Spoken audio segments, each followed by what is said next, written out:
İdrislə biz, şəxsən mən onu artıq çoxdan tanıyıram. Hələ ki uşaq, nəinki uşaq, belə cavan olanda, 12-13 yaşım olanda mən televiziyaya baxırdım və İdrisi orada bir aparıcı qismində gördüm.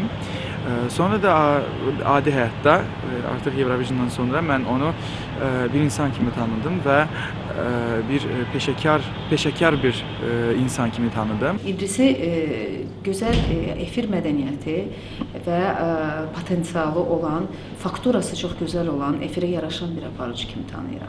İdrisi mən artıq 15 ilə yaxında tanıyıram. Çox gözəl bizim dostluq münasibətlərimiz var.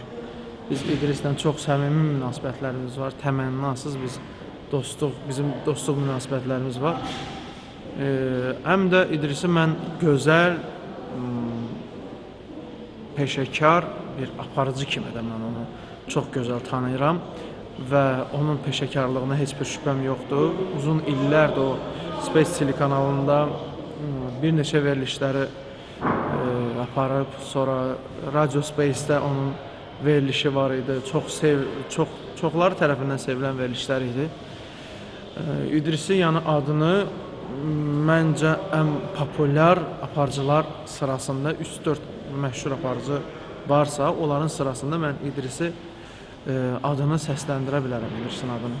Çardaq verilişində mən onu tanımışam. Onda mən heç özüm televiziyada çalışmırdım, amma belə deyək, gənclər, sırf gənclərlə bağlı bir veriliş olduğu üçün məndə diqqət cəlb eləmişdi və İdrisin əlbəttə ki, danışıq manierası, nitqi, xarici görünüşü tam televiziyaya uyğun olaraq əsl belə gənclər üslubunda olan bir aparıcı. Çox bəyənirdim. Daha sonra mən də varamdan onu bildim, artıq mən onda artıq televiziyada çalışırdım. Mənə elə gəlir ki, İdris keyfiyyəti ilə fərqlənən seçilən aparıcılarımızdandır. Mən İdrisi çox yaxşı tanıyıram. Artıq hardasa ola bilər 10 ildən yuxarı, bəlkə də çox. Məni çox yaxşı mütəxəssisdir. Öz işini, peşəsini çox gözəl bilir. Həm peşəsində, həm insanlığında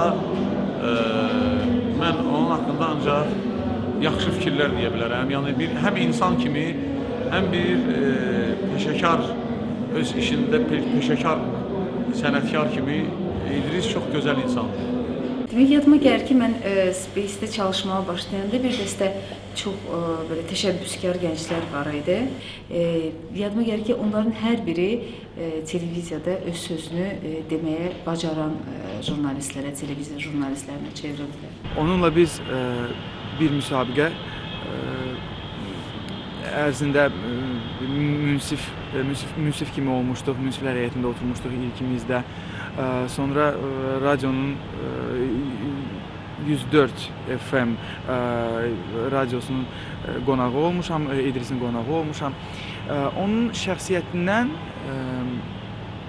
və peşəkarlığından sadəcə deyə bilərəm ki, o çox peşəkar bir aparıcıdır. İdris aparıcı olmaqla yanaşı, həm də deyərdim, ümumiyyətlə çox istedadlı insandır. İdris çox gözəl televiziya prodüsörüdür. Onun televiziyada elədiyi layihələr, ümumiyyətlə televiziyadan kənardakı layihələr hər zaman uğurla nəticələnib və bu da onun bir daha böyük istedada malik olduğunu deyir. Ümumiyyətlə televiziyada çalışmaq üçün yalnız aparıcı, yəni çıxdın televiziya efirə, vərəqdən tekstini, mətni oxudun, bu kifayət etməz. Əsl aparıcı mənə elə gəlir ki, əsl aparıcıda həm prodüser qabiliyyəti olmalıdır, həm bəlkə müəyyən qədər rejissorluq, nə qədər yaradıcı, belə deyək, yaradıcılıq o həmin insanda çox olsa, o qədər də o uğurlu, peşəkar olacaq. İdris mənə elə gəlir ki, onlardandır. İdris, mən deyərdim, təşkilatçı kimi də çox gözəl təşkilatçıdır. Onun elə mən nəinki müğənnilər, mən ona da indi gələcəm.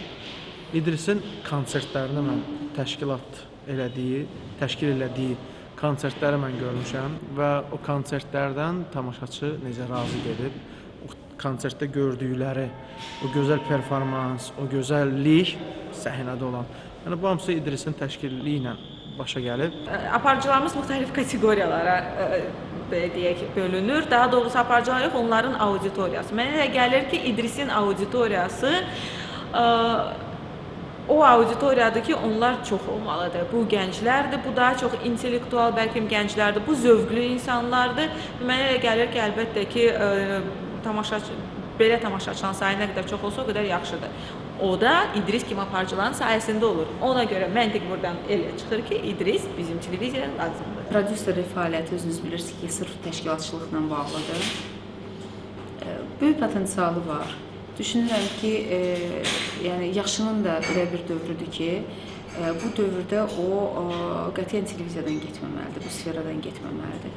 Çünki kifayət qədər uğurları var, tanınır, sevilir və yaradıcılıq imkanları daha geniş olsa, mənə elə gəlir ki, çox gözəl, orijinal layihələrlə yenə də tamaşaçıların görüşünə gələ bilər. Mən uğurlar arzulayıram.